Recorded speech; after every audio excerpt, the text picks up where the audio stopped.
Hi, welcome and thank you to HCTV for having us here today. My name is Bernadette Franks-Ongoy. I'm the Executive Director of Disability Rights Montana. And with me today is Elizabeth Jones, we're going to be talking about the rights of people with disabilities, and Montana has this great opportunity before us. Tomorrow at the legislature, one of the committees is going to be taking up the issue of deinstitutionalization, particularly closing MDC. But before we get into the actual meat of what the legislature is doing, Elizabeth, tell us a little bit about you and how did you get into this field of assisting states in deinstitutionalization? Well, you know, Bernie, these issues about developing community supports for people with intellectual disabilities and with mental illness have been at the forefront of conversations for a good number of years now, for a couple of decades. And I was really fortunate to come into the field at the beginning of my career when the exposés of institutions had just begun to hit the press and people were being made aware for the very first time of the deplorable conditions and the restrictions that had been placed upon people in the institutions throughout this country. So if you think back to that period of time in the 70s, early 80s, there were black and white pictures, a famous set of pictures called Christmas in Purgatory, which told the stories of people behind locked doors, people in situations that most of us never dreamed existed. And my entry into the field was at the time when there was a great deal of litigation to compel the states to move away from those horrific conditions and to provide habilitation or learning experiences for the people behind those closed doors. Originally, the states really focused in on trying to fix up the institutions. The idea at the time was that if you just made the living conditions a little bit cleaner, or you added more staff, or you put curtains on the windows and tried to make the environment look a little bit more humane and more ordinary, that somehow that would rectify the problem. But we learned fairly quickly that you can't really change an institutional structure. You really need to take away the barriers to people learning and to their ability to be part of community life, contributing and receiving from people without disabilities. Right. Now, you're involved, some of the work that you're doing now in helping states. Tell us a little bit about that. Well, my work now is entirely focused in on helping states either through settlement agreements with the Justice Department or voluntarily out of their own set of goals to develop the community supports that will replace the institutional settings. And at this point in time, we're really fortunate because we now have very good experience and knowledge about what community supports need to be in place. At that earlier time that I mentioned, a lot of the approaches and the strategies needed to be created. We're way past that point now. And so my task with states is to help them develop solutions to the problems that have been created over the years and to help them think through a strategy for developing community supports and putting the safeguards in place to make sure that the supports are responsive and responsible. Well, Disability Rights Montana had invited you to be here to share your experience, and one of the things we know is that many states have already become institution-free. How many? There are 11 states at this point that have closed their institutions for people with intellectual disabilities. And Montana actually has, over the years, downsized its institutional population. And right now, we're in a situation where we have 54 remaining people at Montana Developmental Center.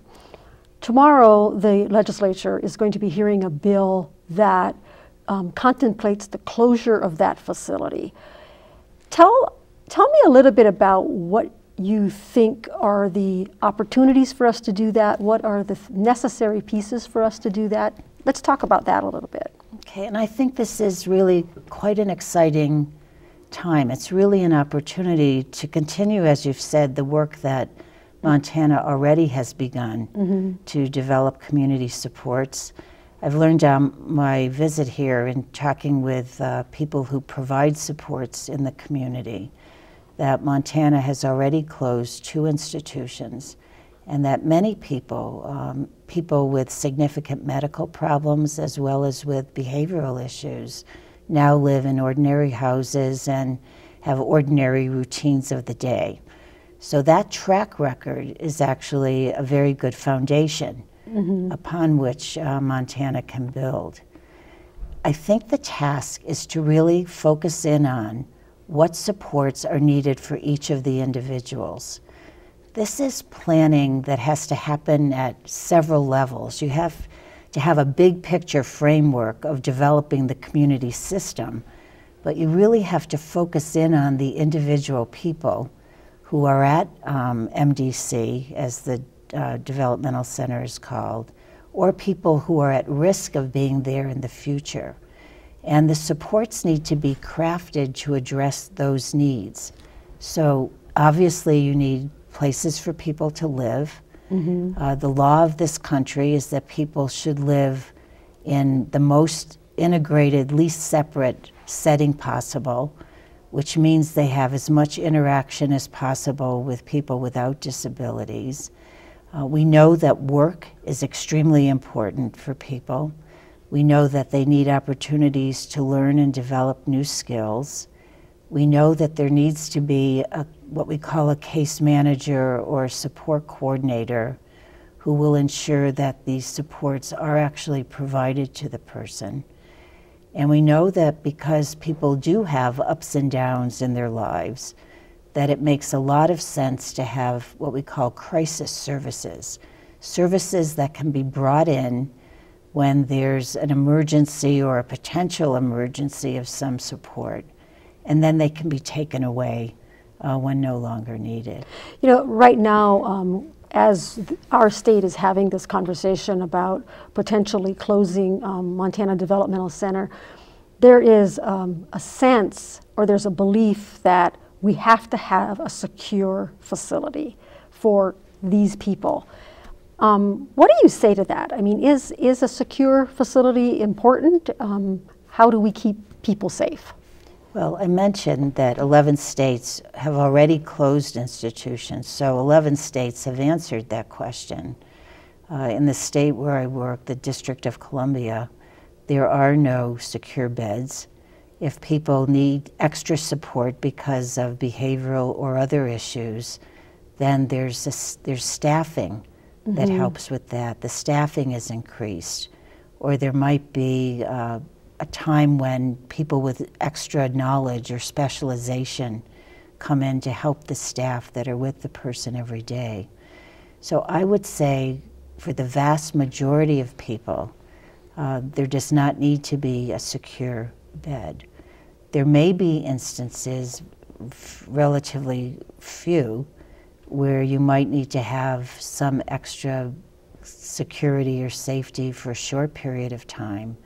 And usually we tend to use something called a crisis stabilization unit, which is a house that's staffed with people who are trained in dealing with emergencies and who are able to handle that, and not just handle it, but prevent the crisis from happening in the first place. So, you know, to answer your question, I guess more briefly, I think it really needs to be, the system as a whole needs to be examined, and rather than go to sort of the worst case scenario and worry about, you know, the very few people with the highly specialized needs as, you know, the driving issue, the discussion needs to focus more on most of the people and the supports that need to be there for them. In your few days that you've been here, you've had the opportunity to visit MDC, and you've also learned that half of the people that are presently in the facility have already been referred to community placement. So there's 52 people there presently, and of that 52, 26 have been referred into community services. Have you learned through talking to people what some of the barriers are and why those people are still in the institution and not in the community? It seems from talking to people who actually provide community supports that there continues to be a need, one, to develop supports that have the appropriate staffing in terms of numbers and knowledge, the specialization of the knowledge in the staff that are in the residence.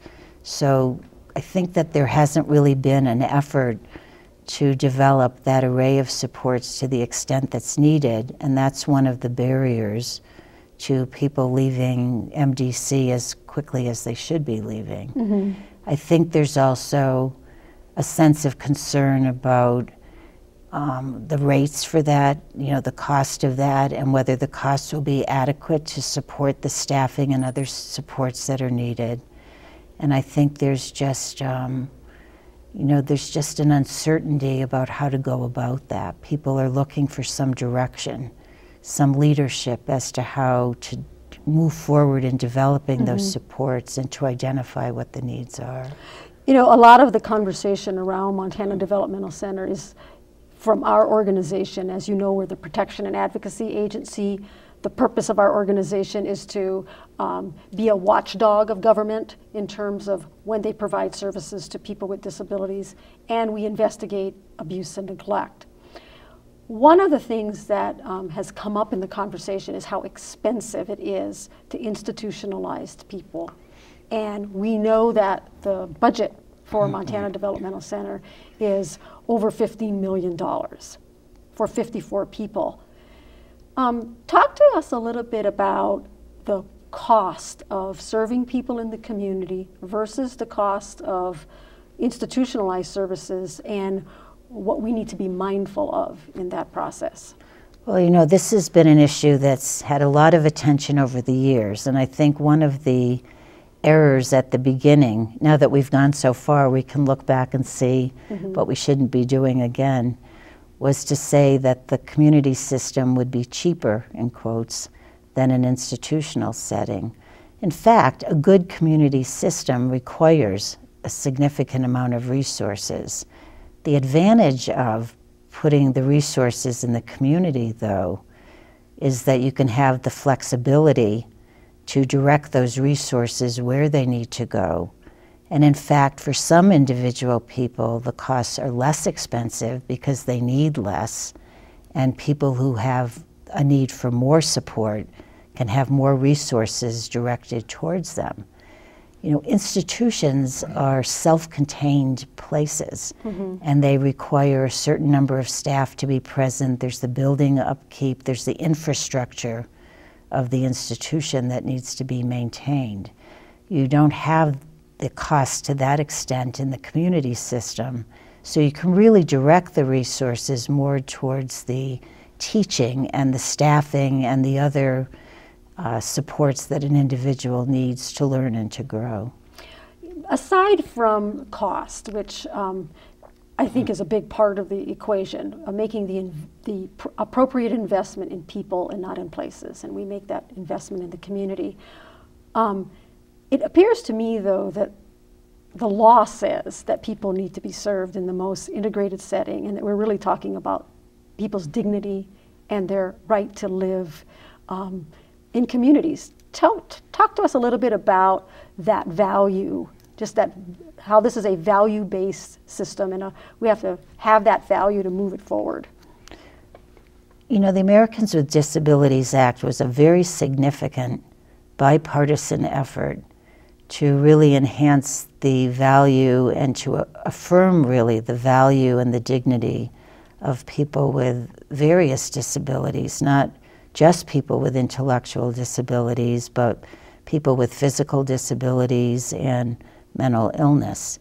And it was a bipartisan effort. It received a great deal of support because it really said each individual in this country is entitled to the same respect, the same dignity, and the same opportunity to live in a community setting as anyone else, regardless of the disability. And that has been the catalyst in a number of states for the change that needs to happen. Where the states haven't taken that up on their own, that's where, you know, the push for that has come from the Justice Department and from organizations like Disability Rights. So I think essentially the law is saying that unlike in past history where people with disabilities were devalued and were thought to be less human and needed to be shut away or were more dangerous than other people, we really start at the beginning point that this is a civil rights issue, that people with disabilities are the same as anyone else. They just require additional supports in order to accomplish their goals and to be a contributor to the community, not just to receive support, but to give to the community as well. Tomorrow you're going to be testifying before the legislative committee that is taking up the bill. Are you going to tell them it's possible? I know it's possible, and I will say that tomorrow. And what are the ingredients that are going to help make that possible? What do we have to do? Well, I said that we know a lot now about what needs to be in place in terms of the supports for individuals. So I think the point that I will try to emphasize tomorrow is that where the change has been most successful, where there are systems that we look to for guidance and for encouragement and for knowledge, those are the systems that have had leadership that embraces the goals, and they are systems that have developed partnerships. This just isn't about state government. This is about partnerships with the people who provide the supports, and most importantly, with the families and with the individuals who have the disability. So I would hope and I would expect that in Montana, the change effort would come about through a strong partnership between all the groups that have an interest in this. Well, I just feel like we're so poised for this conversation, this dialogue, and that I'm just really looking forward for this opportunity. I want to thank you for making yourself available and your expertise to Montana, and I'm hoping that we're going to be able to call you again to help us. I want to encourage all of the folks that are joining us to join us at the Capitol tomorrow, February 8th, at the hearing in which the state is going to be considering whether or not we need an institution for people with intellectual disabilities. Thank you very much to HCTV for making this broadcast available.